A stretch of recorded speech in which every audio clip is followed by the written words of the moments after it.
மசோதாவிற்கு ஒப்புதல் வழங்க அரசியல் சாசனத்தில் கால நிர்ணயம் இல்லாத போது சுப்ரீம் கோர்ட் நிர்ணயிக்க முடியுமா என்பது உள்பட 14 கேள்விகள் இடம்பெற்றுள்ளது. தமிழக கவர்னருக்கு எதிரான வழக்கில் மசோதாக்கள் மீது ஆளுநர் 1 மாதத்திலும், ஆளுநர் அனுப்பும் மசோதாக்கள் மீது ஜனாதிபதி 3 மாதத்திலும் முடிவெடுக்க வேண்டும் என்று உச்சநீதிமன்றம் அதிரடியாக உத்தரவிட்டது. இது தொடர்பாக ஜனாதிபதி திரௌபதி முர்மு தனது சிறப்பு அதிகாரத்தை பயன்படுத்தி உச்சநீதிமன்றத்திடம் 14 கேள்விகள் எழுப்பி கூடுதல் விளக்கம் கேட்டுள்ளார். ஒரு சட்ட மசோதா கவர்னரிடம் சமர்ப்பிக்கப்படும் போது அரசியல் சட்டத்தின் 200வது பிரிவின்படி அவருக்குள்ள சட்ட ரீதியான வாய்ப்புகள் என்ன? அவ்வாறு மசோதா கவர்னரிடம் சமர்ப்பிக்கப்படும் போது அமைச்சரவையின் உதவி மற்றும் ஆலோசனைக்கு கவர்னர் கட்டுப்படுவாரா?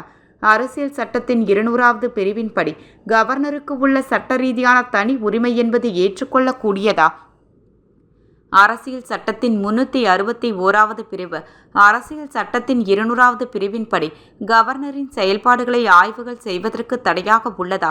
அரசியல் சட்டத்தில் கவர்னரின் செயல்பாடுகளுக்கு காலக்கெடு எதுவும் நிர்ணயிக்கப்படாத நிலையில் நீதிமன்ற உத்தரவின் மூலம் காலக்கெடு நிர்ணயிக்க முடியுமா?